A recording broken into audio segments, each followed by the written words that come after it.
What's up? Welcome to the stack. Welcome back if you've been here before. I'm neonmushroom, and today we've got some more EDH Commander gameplay for you guys. Nothing super notable to talk about before the game except for new deck, new player. If you've been watching live, we've had Max on playing on our Sunday live games, and this I think is the first game we have Max edited into one of our normal videos. He's a great player. I think you guys are going to like a lot of the decks he brings to the table. Hopefully I'm not wrong. There's a chance he did bring another deck at some point that I've edited, but these fly by so quickly I'm not even sure anymore. That's all you guys need to know, so let's go ahead and take a look at who's playing, what they've decided to play, the opening hands they've decided to keep, in addition to our normal upkeep stuff. As always, if you like this show or any of our other shows on YouTube, liking, sharing, and subscribing helps us out immensely. If you like our content and don't mind that extra mile, you can always support us over on Patreon, over at patreon.com/mtg the stack. Yo, Calvin. Wrong place, wrong time, bitch. Say thank you, Jade Porter. Thank you, Jake! What? Porter. Jade. I'm gonna port you these happy vibes. I'm gonna let you know that I am very thankful, that he is very thankful, and listen, man. Perfect. Thanks, Calvin. Comment down below any of your thoughts and feelings, and we hope you enjoy the show. Okay, first up we have Calvin playing Teysa Karlov. I know, surprise, surprise, Calvin's playing an Orzhov build. This deck is going to be a mid-range aristocrat style deck that wants to flood the board with small bodies and eventually win the game using something like a Zulaport Cutthroat and a Sacrifice Outlet. Calvin will be keeping a 7-card hand with a Crypt of Agadeem, a Temple of Silence, a Vasira Seer, Sir Conrad the Grim, Vampiric Tutor, a Garrison Cat, and an Orzhov Enforcer. Next up we have Max playing Birgi, God of Storytelling. This is going to be a storm deck that wants to utilize Birgi's activated ability in order to cast as many spells as possible very early on and get a high enough storm count to win with something like a Grape Shot. Max is also keeping a 7-card hand with a Sandstone Needle, 2 Snow-Covered Mountains, a Dualcaster Mage, a Shatterskull Smashing, a Fiery Confluence, and a Seething Song. And something I wanted to note here in the opening hand segment is that Max doesn't physically have enough snow-covered mountains, so any mountains you might see this game are snow-covered mountains. And then we have Guy playing one of my personal builds. It's going to be the partner pairing of Sakashima of 1,000 Faces and Vial Smasher the Fierce. This is going to be a Grixis midrange deck that wants to just kind of play both of its commanders and play as many big splashy spells as possible, dealing damage to all of its opponents randomly in hopes of winning the game. Guy is also in the 7-card hand club, keeping a Toxic Deluge, a Roiling Vortex, Dockside Extortionist, an Ancient Tomb, Command Tower, Sulphurous Springs, and a Flooded Strand. Finally, we have me playing a deck I've been really enjoying playing recently. It's going to be my Lathril Blade of the Elves build, and this is going to be kind of like your typical Elf Ball build, but with a little bit more interaction and obviously the consistency you gain from cards like Vampiric Tutor and Demonic Tutor. Just like everybody else, I'm keeping a 7-card hand, including a Green Sun Zenith, Sword of Fire and Ice, that Vampiric Tutor I was just talking about, Fyndhorn Elves, Wild Growth, Forest, and an Undergrowth Stadium. Alright, card game. Psych. Oh. Just, get the good one. 1, 2, 3, flip. See? It didn't even matter. I have 2 is left, so it's okay. I sat in the right spot. Alright, guys, it's time to play Magic. Calvin, you're up. Alright, Calvin obviously won card game again, so he's going to lead on a Temple of Silence, and he's going to scry that card right back to the top of his library and pass the turn to Max, who will draw, and he's going to play a Sandstone Needle tapped with 2 counters on it as his land for turn. He'll pass the turn to Guy, who will draw and play a Command Tower, who will just pass to me, and I will draw. I'm going to play a basic Forest, and then I'm going to tap it for green to enchant it with Wild Growth, passing the turn back to Calvin. Starting the second turn cycle, Calvin will draw, then in his first main phase he'll tap for a white to play a Garrison Cat, and he'll play Crypt of Agadeem tapped as his land for turn. He'll pass to Max, who will draw, and then he'll play a Snow-Covered Mountain as his land for turn. He's going to tap for 3 mana, removing a counter from the Needle to play Birgi, God of Storytelling, and just pass the turn to Guy, who will draw, play a Training Center as his land for turn. Then he's going to tap for 2 mana, and he's going to drop a Roiling Vortex. So now when he passes the turn to me, I'll untap, take 1 damage to the Roiling Vortex, and draw my card for turn. Then I'll play an Undergrowth Stadium as my land for turn, and I'll tap my Forest for 2 green. I'll use one of it to play Fyndhorn Elves, then I'll use that floating green in addition to a black mana to cast Demonic Tutor, and I'll search my library for a copy of Sylvan Library. With nothing else, I'll just pass the turn right back to Calvin. Calvin will untap and forget the Vortex trigger, don't worry, we remember it shortly. Then I'll play a basic Swamp as his land for turn, and then he's going to tap for 2 and cast Orzhov Enforcer. With that resolving, he'll tap for 1 more black and cast a Viscera, and he'll simply pass the turn right back to Max. Max will untap, draw his card for turn, and play another Snow-Covered Mountain as his land for turn. Then he's going to tap that for red, and he's going to play a Warlord's Fury. This triggers Birgi, he gets a mana, and he draws a card. Then we're going to remember to drain them each for 1 from the Roiling Vortex. Then he'll play a Chromatic Sphere using that floating mana, which triggers Birgi, and he gets another mana. After that, he's going to crack the Chromatic Sphere, drawing a card and gaining another red mana. Then he's going to tap some of his lands and use the mana from the Birgi in order to cast Fiery Confluence. This is going to deal 2 damage to each of us, in addition to dealing 2 damage to each creature, but Calvin does have a response. He's going to sacrifice Viscera to itself in order to scry a card to the bottom of his library. Then the Fiery Confluence will resolve, but Calvin has 2 triggers. He's going to get a 1/1 Spirit and a 1/1 Human Soldier. Then Max is going to use his last mana to play Skirt Prospector, and he'll get into combat, and he's going to swing at Guy for 3 commander damage. After that, we'll move to Guy's turn, where he'll take 1 damage to his own Vortex and play Luxury Suit as his land for turn. Then he's going to tap for 3 to cast one of his commanders, Vial Smasher the Fierce, and I'll pass to me, where I take a damage from the Vortex, draw a card, and play a basic Forest as my land for turn. Then I'll tap my Enchanted Forest for 2 mana to play Sylvan Library, and then I'll tap out completely to play Prowess of the Fair. With nothing else, I'll pass the turn to Calvin, who takes 1 to the Vortex and draws his card for turn. Then I'll play a basic Plains as his land for turn. He's going to tap for 2 mana in order to cast Demonic Tutor. That's going to have him searching his library for a Bolas's Citadel, and I'll add it to his hand. Then he's going to pass the turn to Max. Max will take 1 from the Vortex and draw his card for turn, and then play another Snow-Covered Mountain as his land for turn. After this, he's going to head into combat, and he's going to use Birgi to attack me for 3 commander damage. Then I'll just pass the turn to Guy, who takes a damage to his own Vortex, and draws for turn. He'll play Sulphurous Springs as his land for turn, and then he's going to tap out completely to play Sakashima, copying Vial Smasher, which triggers Vial Smasher, so we roll to see who takes damage, and Max winds up taking 4. After that, he'll pass to me, where I'll untap, take a damage to the Vortex, and trigger my Sylvan Library. I elect to keep 1 extra card, so I take 4 damage and drop to 28. Then I play a basic Swamp as my land for turn. After that, I'm going to tap for 4 mana to cast my commander, Lathril, Blade of the Elves, and with nothing else, I'll try to pass the turn to Calvin, but before I can, he'll tap for a black to cast Vampiric Tutor, so he'll lose 2 life, and he's going to search his library for a copy of Necropotence. He'll add that to the top of his library, and then we'll move right back to Calvin's turn, where I'll untap, take 1 of the Vortex, and draw the Necropotence. Then in his first main phase, he's going to tap for 3 black and cast the Necropotence, and he's immediately going to pay 5 life into the Necropotence to exile the top 5 cards of his library, and after that he's going to move to his end step, where he picks those up and goes to discard, and he actually discards the Bolas's Citadel that he tutored for. After that, we'll move back to Max's turn, where he'll take a damage to the Vortex and draw his card for turn. Then I'll play another Snow-Covered Mountain as his land for turn, and he's going to tap for 2 and cast a Braid, targeting Sakashima. With that on the stack, that's going to trigger Birgi. He'll make a red mana, then he'll use all of his available mana to cast a Dual Caster Mage, copying the Abrade, targeting the Vial Smasher. That's going to trigger Birgi for another red mana, then the stack's going to resolve, and Guy's going to rezone both of his commanders. Max will remember that Dual Caster Mage is an actual creature and it stays in play. Then I'll head into combat, and it's going to swing both the Goblin and the Birgi at Guy for a total of 4 damage. And with nothing else, we go back to Guy's turn, where he untaps, takes a damage, and draws his card for turn. Then I'll play Arid Mesa as his land for turn, immediately fetching, dropping down to 27 to get a basic mountain into play. After that point, he's going to tap for 3 mana in order to cast Toxic Deluge, and he's going to pay a total of 3 life into it, which will functionally wipe the board, but that will trigger my Prowess of the Fair, and I'll get a 1/1 Elf Warrior token.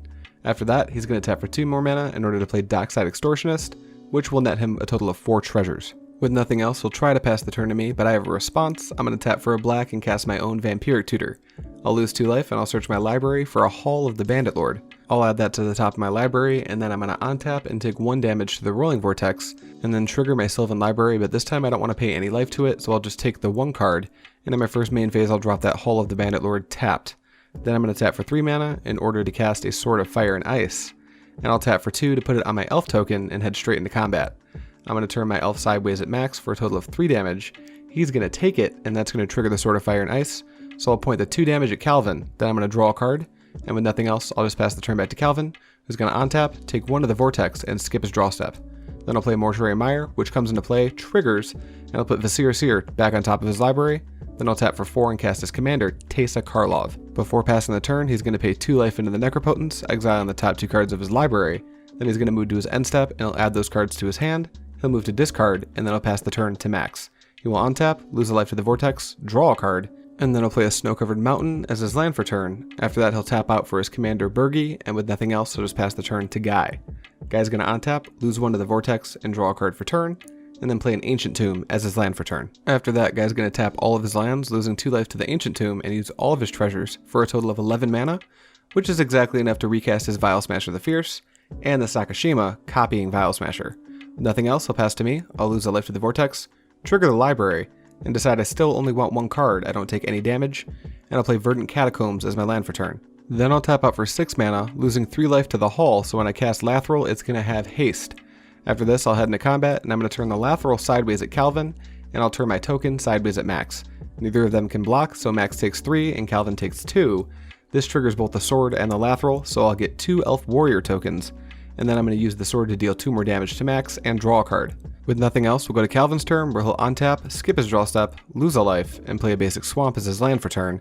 Then I'll tap the swamp for black to play Viscera Seer, and then he's going to tap out for 5 mana in order to cast Grey Merchant, which triggers, he has Devotion 7, so we'll all lose 7 life, and he's going to gain a grand total of 21. Then he'll activate Necro. 1, 2, 3, 4. Yeah, it really. Oh no. He found a way to make that Necro good. Then he's going to add those cards to his hand from Necro, go to discard, discard into exile, and pass the turn back to Max, where he'll take 1, draw, and play another Snow-Covered Mountain as his land for turn. Then Max is going to tap for 3 in order to cast a Seething Song. This will net him 5 mana, plus 1 from the Birgi. Then he's going to use all 6 of his floating mana and tap for 2 more using his mountains, to make a total of 8 mana to cast Shatterskull Smashing, where X equals 6. This is going to let him deal 6 to both Teysa and Lathril, but Calvin has a response. He'll sacrifice his Teysa to the Viscera Seer to scry, he'll look at the top card, decide he does not want it, and I'll put it on the bottom. Then the Shatterskull will resolve, that's going to kill my Lathril, I'll rezone it, and trigger Prowess of the Fair to get another Elf Warrior token. Calvin also rezoned his commander, and Max has nothing else, so after that, he's going to let that red mana drain and pass the turn to Guy, where he'll take 1 to the Vortex and draw his card for turn. Then he'll go into combat and attack Calvin with both of his Vial Smashers. Calvin's going to double block the Sakashima, but Guy has a response. He's going to tap for 7 mana, losing 2 to the Ancient Tomb to cast a Nexus of Fate, which triggers both of the Vial Smashers. We're going to set up the dice, and then we're going to roll. The first one is going to be for the original Vial Smasher, which hits Max, and the second one hits me. Damn it, it's me. 1, 2, Sorry, 3, guys. 4, 5, 6, 7. Nice teamwork. After that, Guy's going to shuffle Nexus of Fate back into his library, and we'll go to damage. Guy's going to lose the Sakashima, Calvin's going to forget to take the combat damage, don't worry, it doesn't wind up mattering. Then Guy's going to play a Flooded Strand as his land for turn, and move to his second turn. He'll untap, take 1 off of his own Vortex, and draw. Then he's going to crack his Flooded Strand, go search for a basic island and put it into play. Then he's going to tap out, losing 2 to the Ancient Tomb to recast Sakashima, which triggers Vial Smasher. We're going to get the dice all set up to roll, and this time he's going to roll the correct number and hit Calvin. This time it's only for 4, but that drops him to 33, and Guy has no further actions after this, so we go to my turn, where I'll untap, take a damage, trigger library, take no extra cards, and then in my first main phase I'll tap for a green to play a Soul Ring, and then it's time to fetch the Verdant Catacombs, so I'll lose a life, dropping down to 5, and I'll search my library for a basic swamp and put it into play. After that, I'm going to head into combat, and I'm going to turn my token sideways at Max. He's going to take the damage because it has Pro Red, dropping to 6 life, and then I trigger the sword, shooting Calvin for 2, and I'll draw a card. After that, I'll tap for a total of 5 mana to cast Green Sun Zenith, where X equals 4, and I'll get a Poison Tip Archer into play. With nothing else, I'm just going to shuffle the Green Sun Zenith back into my library and pass the turn to Calvin. He's going to untap, skip his draw step, take 1 to the Vortex, then he's going to count out and tap for 5 mana to play Sir Conrad the Grim. Then he'll drop an Isolated Chapel as his land for turn, and after this point he's going to Necro for 15. He's going to exile the top 15 cards of his library, but before he can go to his end step, I'm going to tap for 2 and Golgari Charm the Necro. If you don't understand the interaction, I will explain it at the end of the game. But now, before going to discard, Calvin's going to activate Sir Conrad, forcing us all to mill a card, and Calvin winds up hitting a creature, which triggers Conrad, and we all lose 1 life. Temporal Trespass. So we all lose one. We all lose one. We all lose 1? Yep. After we all lose the 1 life, Calvin gets to go to discard, and he discards 5 creatures, which triggers Sir Conrad 5 times, killing both me and Max. That's going to bring Guy down to 1. We'll clear up our board states, and with nothing else, Calvin's going to pass the turn to Guy. So Guy's going to untap, and then he's going to trigger his Roiling Vortex. Untap. Where's Waluigi? That trigger's on the stack, bitch. Yeah. You're dead. I'm dead. Yeah. That'll happen. The only instant I have is Fierce Guardianship, Oh, which would kill me so fast. Oh, Calvin. That was good. It was so good.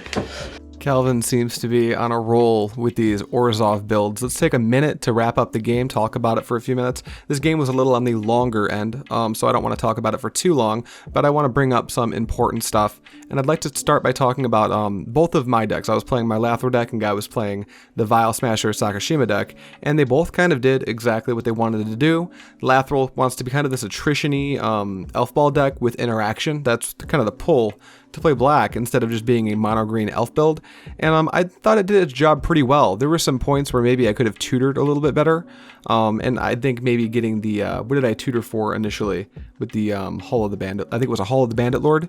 That was pretty good. Maybe I should have like tried to develop some type of other card advantage. I'm not really sure.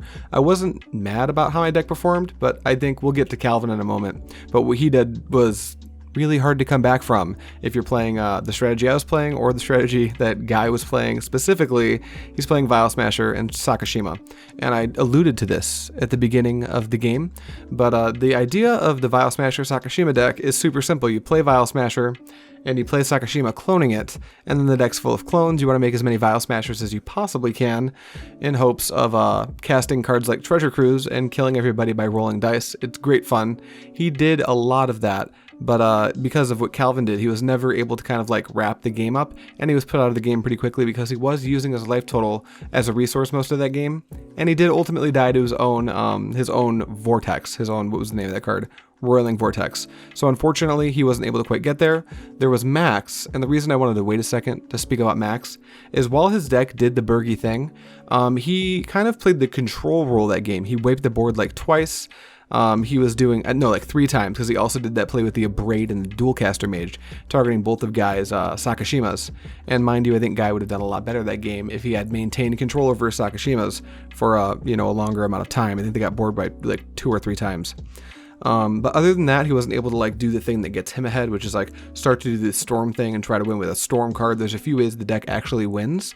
I'll hold off on talking too much about it until I get his list, and then because that should be in the description at this point, but it might be like a couple hours after the upload before I actually get the physical list to give to you guys.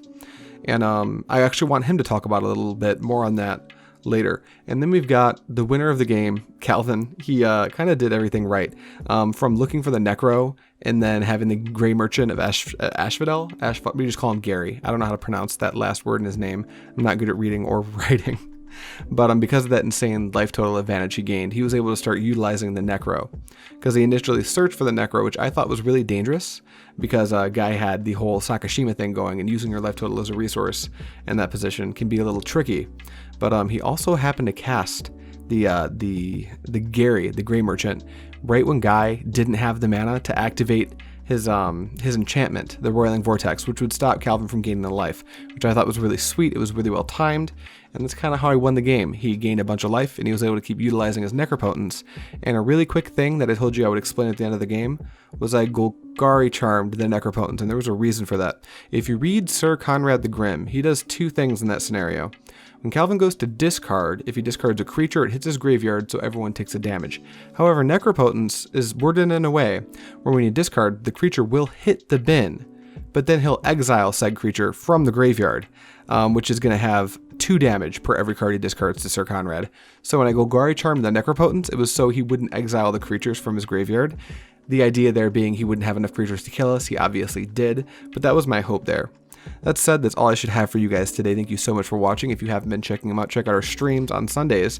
And we might be doing some scheduling stuff, moving around. We're getting a few things ready for, recording days and streaming days. We're going to change the logistics on that so we can make more content. I know that's boring stuff, but anyone watching at this point in the video is probably a little bit too into the channel. That's all I have for you guys. Thank you so much for watching.